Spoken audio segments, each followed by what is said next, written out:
आप ही लोग पढ़ लिए तो कौन बात बहुत बड़ा तीर मार दिए हैं। हाँ, पढ़ाई जब जब दुनिया संभालेंगे ना तब समझ में आएगा जो पढ़ रहे थे ना इसका मतलब क्या है। ये जो पढ़ रहे थे ना ये रियल लाइफ में नहीं काम आएगा। इसका काम क्या चीज होता है, मेन काम क्या है समझिए ध्यान से। जैसे युद्ध जब सैनिक जब लड़ने जाता है उसमें उसको बहुत सारे मेहनत की जरूरत है, कभी पहाड़ चढ़ना है, कभी नदी पार करना है, कभी कुछ करना है, स्ट्रेस लेना है। वैसा माहौल डायरेक्ट तो हम बिना युद्ध के ला नहीं सकते हैं। आर्टिफिशियली उसको ट्रेनिंग में बंदूक लेकर दौड़ाया जाएगा, नदी हिलाया जाएगा, कभी कश्मीर में रखेगा, कभी राजस्थान में रखेगा, ताकि वो झेल ले इतना प्रेशर को।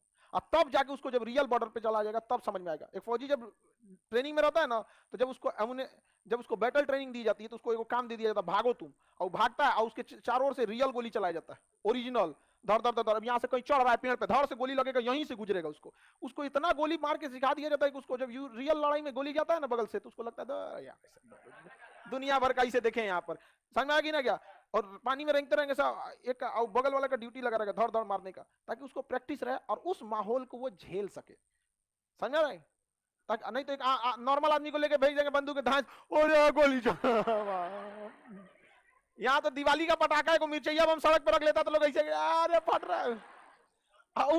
बमों को एकदम खचरा होता है, फुस से कह कर आ जाता है।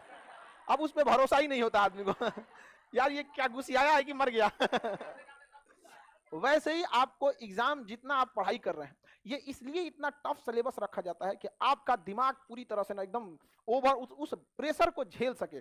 पीटी का, मेंस का, ऑप्शनल का, इंटरव्यू का, उस चीजों को झेल सके, ताकि जब आप एक अधिकारी की कुर्सी पे बैठिएगा ना तो आपके ऊपर जो प्रेशर आएगा तो आप उसे नॉर्मल समझिएगा, ये तो पढ़ाई ऐसा कम है प्रेशर हुआ है। तो ये बस आपको प्रेशर बैलेंस करने के लिए दे रहा है। वरना आप डीएम एसडीएम बड़े बड़े आईएएस आईपीएस की कुर्सी पे बैठ के 1857 की क्रांति के बाद पील आयोग का गठन किया गया, ये थोड़े पढ़ेंगे वहां तो आपको अचानक खबर आने वाली है कि यहाँ मार हो गया, यहाँ पे नेताजी के रैली में लाठी चल गया, जा वहां समझ में कि नहीं। तो आप उतने प्रेशर को अच्छे से झेल लेते हैं कि नहीं। तो अब क्या है एग्जाम में भी यही आपसे पूछता है कि आप उस प्रेशर को झेलने लायक है कि नहीं, जितना रिक्वायरमेंट है वो झेल पाते हैं कि नहीं। अदरवाइज में आप नहीं झेल पाइएगा, उस चीज को नहीं झेल पाएंगे। अगर आईआईटी में, आईआईटी इंडिया का सबसे बेस्ट इंजीनियरिंग कॉलेज है, एम्स बेस्ट मेडिकल कॉलेज है, आईआईएम बेस्ट मैनेजमेंट कॉलेज है, बिना एंट्रेंस के एग्जाम के किसी नॉर्मल लड़का को उठाइए और आईआईटी के क्लास में बैठा दीजिए, गारंटेड फेल होकर आ जाएगा, ऊपर से आएगा क्लास में। समझ में आ गया कि नहीं आ गया। जितना हम लोग आपको बता रहे हैं ना इतना ही अगर आईआईटी आईआईएम या एम्स में रहता तो इसका 20% बता के चल जाता। आईआईटी, एम्स या आईआईएम इसलिए अच्छा है कि वहां अच्छे लड़के जाते ही हैं। वरना आईआईटी में जिन लड़कों का सिलेक्शन होता है उन लड़कों को कह दीजिए कि इन लड़कों को हम ले जाते हैं और किसी नॉर्मल इंजीनियरिंग कॉलेज में डाल दीजिए, क्या वहां वो खराब हो जाएगा। हाँ वहां भी अच्छा करेगा। अच्छा ये जो सरकारी स्कूल का है सब इंजीनियर सब, एक उठा के तनी आईआईटी में डालिए, तनी पढ़ा के दिखा दे लोग कुल रद्द कर देगा।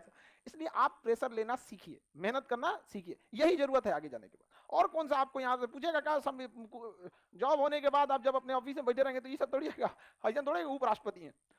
आप उपराष्ट्रपति बन भी जाएंगे तो आपके पीछे 50 तो सचिव रहेंगे सब,